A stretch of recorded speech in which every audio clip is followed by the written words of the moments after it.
button, and that'll be the pod for the day. Now understand that Charlamagne the God has the Black Effect Network.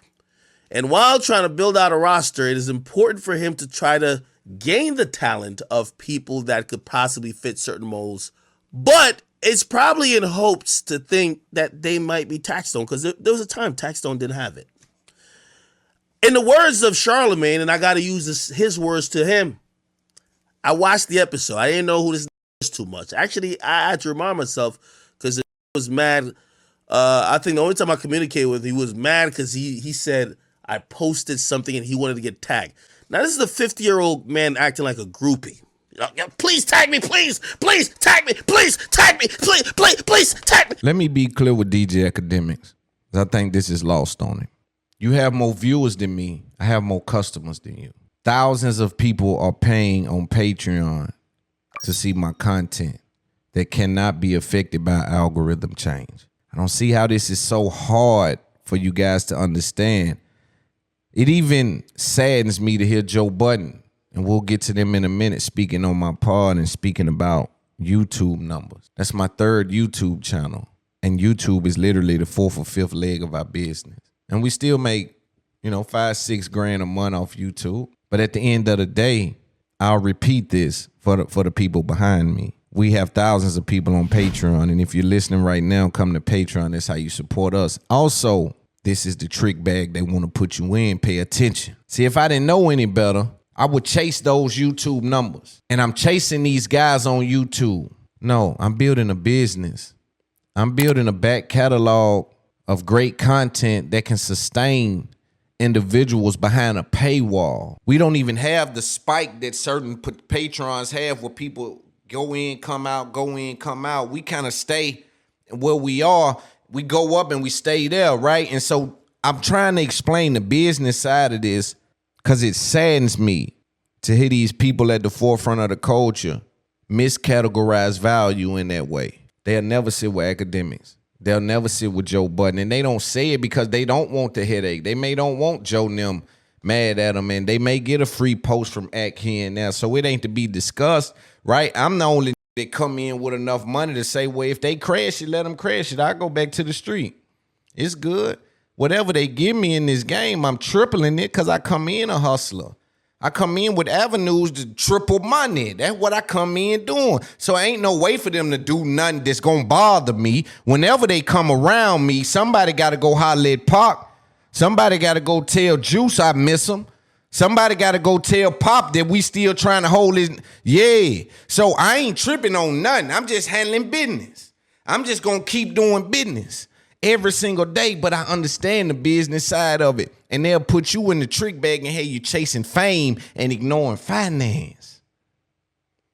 When they at the top of the hill looking at me, homie, let me get you to pay attention what they're looking at and how they're miscategorizing it. They're looking at a young black dude. He said, I'm 50. I'm 36 years old. He said, I'm 50. They're looking at a 36-year-old black male that everybody can see. I come from the trenches. I come out of that. You just saw me on Breakfast Club next to Charlamagne the God. You just saw me interview him on my podcast. Prior to that, you saw me with Rich Homie Quan, Lil Baby, Dr. Umar, B. Marshall, Fred Taylor, all these other interviews. This is without Charlamagne. This is without Charlamagne. You seen me with QCP. You seen me with Coach K. You seen me with Rap Snacks. What the fuck is these guys talking about? And we talking business when you see me. I don't hang out. I don't hang with nobody. I don't hang out. When you look at a man like that and you don't see 50 men behind him, usually here I tell the youngsters to pay attention, but I'm no longer telling the youngsters to pay attention because if you get it, you get it. If you get what I deposit and able to withdraw it, then it's yours to keep. If you get nothing from it, then you can just be another person that's in the line that didn't get nothing from it, that's waiting on something out of the machine. But I guarantee that every time I speak on this platform, somebody gonna get something out of it. Let's set the record straight there. This tagging thing. I find this interesting that this became a conversation and this is something he hung on. These industry niggas is so wrapped up in the industry that they don't even understand, or they can no longer consider the fight. They no longer consider the road traveled.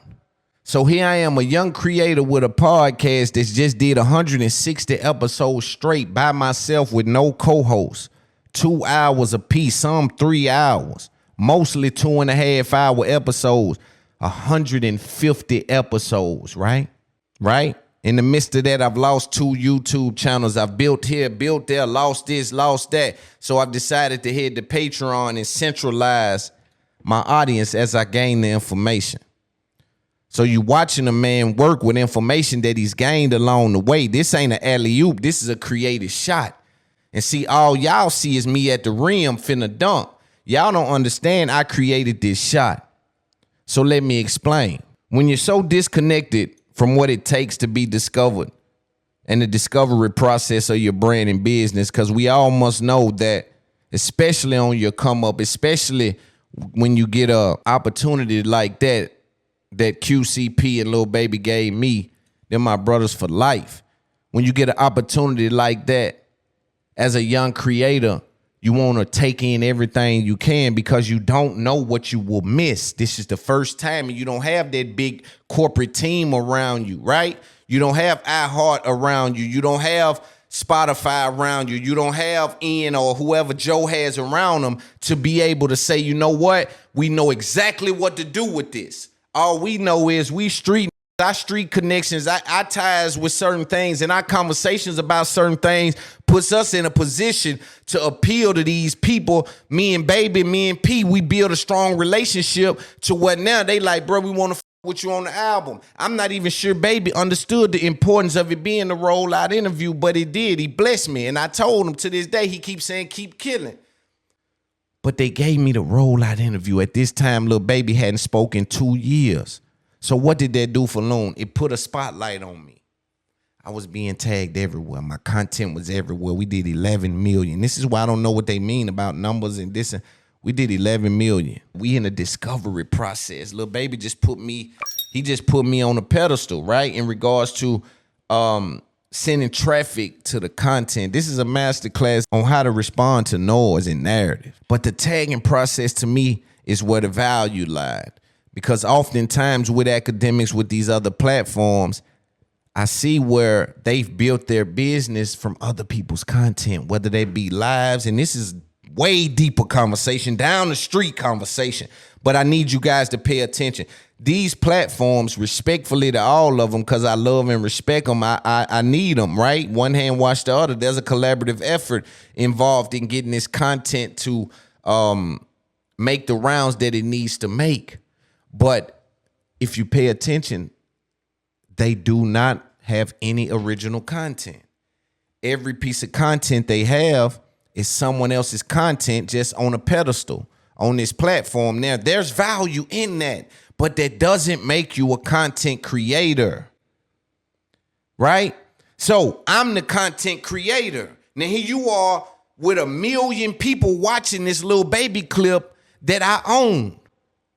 So as a content creator in the discovery process of having a smaller podcast, but getting the opportunity of a big platform that basically made my platform bigger overnight, you right, I have to say, tag me. You know the importance of tagging the creator. Give me the credit so the people understand, oh, that's where that conversation came from.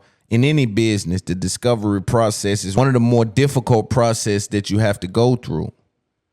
Because once they discover you, now it's just find your chicken sandwich. And they can't tell me that they don't know this because they're operating on these platforms, Akademiks in particular. When he says that, man, this man wanted to be tagged, he wanted to be tagged. Then he exaggerated about my age. He exaggerated about the length of the conversation. And then he devalues my understanding of the business. As I'm from behind him saying, hey, I know the value in that, man. Send that value this way, dog. I ain't got no big business behind me. I done spent hundreds of thousands chasing this shit. Send that value this way. And this was a 1-sentence thing, but wrapped in that, if you know the business, if you're a part of the culture, if you're a part of the executive side of this, you understand what I'm saying. Just to put it in context a little more and drill it down. I think a post on Shade Room is $7,500 with a tag. I think Akademiks might get $4,000 or $5,000 for a tag. Kim Kardashian and them, I think they might get 50 racks for a tag. Right? This is a business.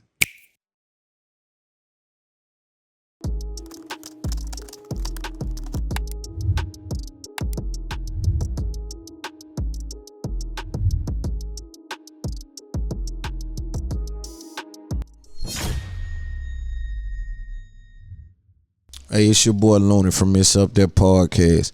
Thank you for watching the video you just watched, and make sure you subscribe by hitting the button you see on the screen, or go to the next video by hitting this right here you see on the screen. Big It's Up There Podcast.